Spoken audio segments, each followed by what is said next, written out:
తెలంగాణ ముఖ్యమంత్రి రేవంత్ రెడ్డి అధ్యక్షతన సీఎల్పీ సమావేశం ప్రారంభమైంది. పలు కీలక అంశాలపై సీఎల్పీ భేటీలో చర్చ జరుగుతోంది. భూభారతి, సన్నబియ్యం, ఇందిరమ్మ ఇండ్లు, ఎస్సీ వర్గీకరణతో సహా ప్రభుత్వ పథకాలు, కార్యక్రమాల గురించి ముఖ్యమంత్రి రేవంత్ రెడ్డి చర్చిస్తున్నారు. ప్రభుత్వ కార్యక్రమాలు ప్రజల్లోకి తీసుకెళ్లడంపై కాంగ్రెస్ ఎమ్మెల్యేలకు సీఎం దిశానిర్దేశం చేస్తున్నారు. ఇప్పటిదాకా నియోజకవర్గాల్లో ఆయా ఎమ్మెల్యేలు నిర్వహించిన కార్యక్రమాల గురించి సీఎం రేవంత్ రెడ్డి తెలుసుకోనున్నారు.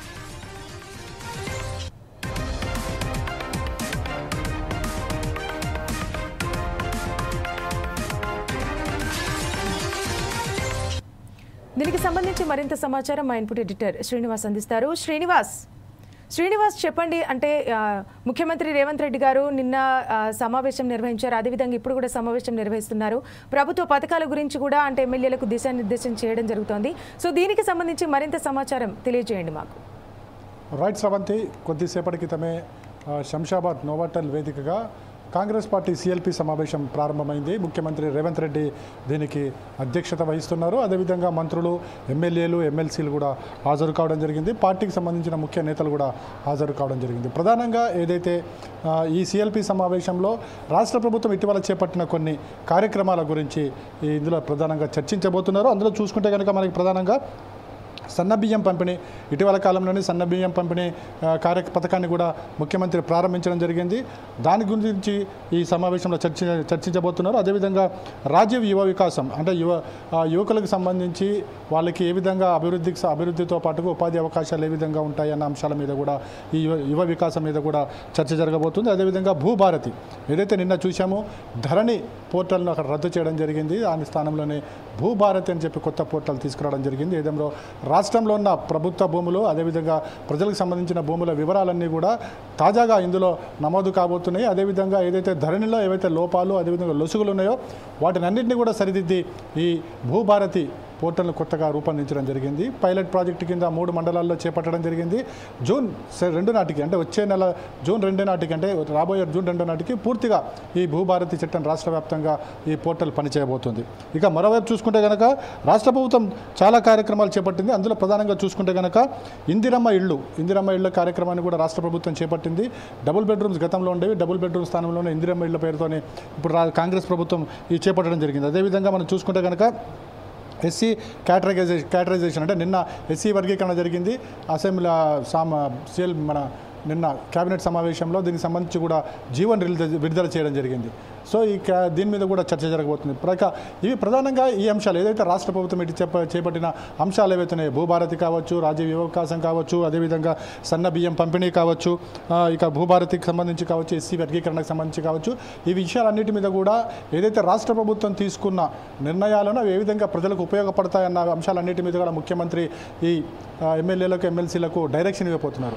ఈ డైరెక్షన్ వాళ్ళకి చెప్పేది ఒకటే, ఏదైతే ఈ ప్రభుత్వం చేపడుతున్న అన్ని కార్యక్రమాలను కూడా ప్రజల్లోకి తీసుకెళ్లాల్సిన బాధ్యత ఎమ్మెల్యేల మీద ఉంటుందని చెప్పేసి కూడా స్పష్టం చేయడం జరిగింది. అయితే ముఖ్యంగా చూసుకుంటే కనుక ఇప్పుడు లోకల్ బాడీ ఎన్నికలకు రాష్ట్ర ప్రభుత్వం సిద్ధమైందనేది మాత్రం ఇక్కడ స్పష్టం తెలుస్తుంది. ఎందుకంటే నిన్న పొన్నం ప్రభాకర్ అధ్యక్షతన ఈ లోకల్ బాడీ ఎన్నికలకు సంబంధించి ఒక సమావేశం కూడా జరిగింది. ఈ సమావేశంలో కూడా లోకల్ బాడీ ఎన్నికలకు తాము సిద్ధం అన్నట్టుగానే ఇక్కడ సంకేతాలు ఇవ్వబడ్డాయి.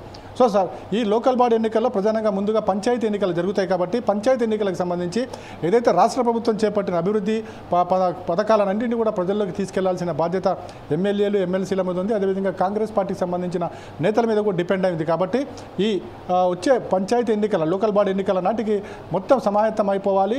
ఏదైతే రాష్ట్రంలో ఉన్న పంచాయతీలన్నీ కూడా కాంగ్రెస్ వశం జరగాలన్న ఒకే ఒక దిశానిర్దేశంతో ఇక్కడ చర్చించబోతున్నారు. ముఖ్యమంత్రి ఎమ్మెల్యేలకు డైరెక్షన్ ఇవ్వబోతున్నారు.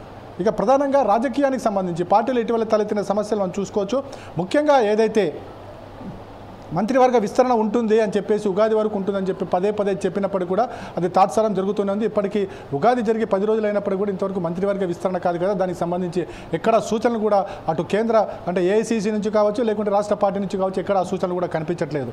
మరోవైపు చూసుకుంటే కనుక మంత్రివర్గంలో స్థానం పొందేందుకు ఇక్కడ చాలామంది అయితే పోటీ పడుతున్న పరిస్థితి ఉంది. వాళ్ళైతే వేదికగా అంటే ప్రజావేదికగా కూడా వాళ్ళు స్పందిస్తున్న పరిస్థితి. నిన్న కోమటిరెడ్డి రాజగోపాల్ రెడ్డి కావచ్చు, ఆయన స్పందించిన తీరు నాకెందుకు ఇవ్వరు, ఒక ఇంట్లో ఇద్దరుంటే ఎందుకు ఇవ్వరు, నా సిన్సియారిటీ ఉంది, సిన్సియారిటీ ఉందంటే అన్న విధంగా కామెంట్ చేయడం జరిగింది. అదేవిధంగా మనం చూసుకుంటే కనుక ప్రేమ్ సాగర్, ఆదిలాబాద్ నుంచి ప్రేమ్ సాగర్ కూడా కామెంట్స్ చేయడం జరిగింది. ఇట్లా ప్రతి ఒక్కరు కూడా ఏదైతే మంత్రివర్గ విస్తరణలో తమకు కూడా స్థానం కల్పించాలి అని చెప్పేసి వేదికల మీద వాళ్ళు చేస్తున్న ప్రసంగాలు, అదేవిధంగా అది ప్రజల్లో కలుగుతున్న ఏవైతే జరుగుతున్నాయో వాటన్నిటి మీద కూడా ముఖ్యమంత్రి ఒక దిశానిర్దేశం చేయబోతున్నారు. ఎందుకంటే ఇవన్నీ కూడా పార్టీ అంతర్గత విషయాలు, దీన్ని రోడ్ల మీదకి రావడం వల్ల పార్టీకి చెడు కలుగుతుంది అనే ఒక అభిప్రాయాన్ని ముఖ్యమంత్రి వారికి చెప్పారు ఆల్రెడీ ఇప్పటికే.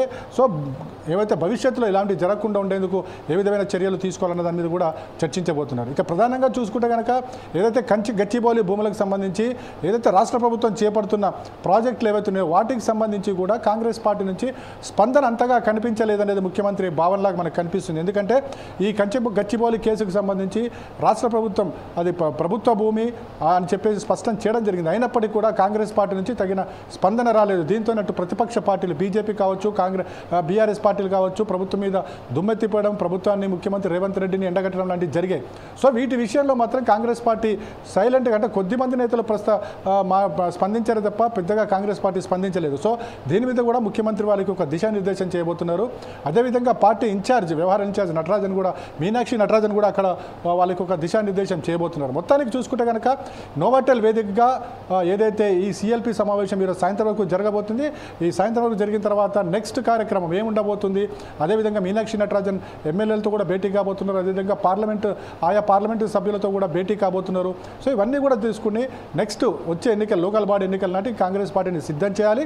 అదేవిధంగా రాష్ట్ర ప్రభుత్వం ఏవైతే పథకాలు చేపట్టిందో, ఏవైతే ఎన్నికల ముందు ఇచ్చిన హామీల విషయంలో ఏవైతే ఉన్నాయో వాటన్నిటిని కూడా నెరవేర్చుకుంటూ ముందుకు వెళ్తున్నాం. కాబట్టి రాష్ట్ర ప్రభుత్వానికి సంబంధించి కూడా ఏమేమి చేశామో, ఏమేమి చేయాల్సి ఉంది అనే అంశాలన్నిటి మీద ముఖ్యమంత్రి రేవంత్ రెడ్డి వాళ్ళకి ఒక స్క్రీన్ ప్రజెంటేషన్ కూడా చేయబోతున్నారు. మొత్తానికైతే నోవాటెల్ వేదికగా జరుగుతున్న ఈ సిఎల్పి సమావేశంలో అయితే హాట్గా చర్చలు జరుగుతున్నాయి, రాజకీయమైన చర్చలు జరుగుతున్నాయి, రాష్ట్ర ప్రభుత్వానికి సంబంధించిన చర్చలు కూడా జరుగుతున్నాయి. స్పందన. Thank you Srinivas.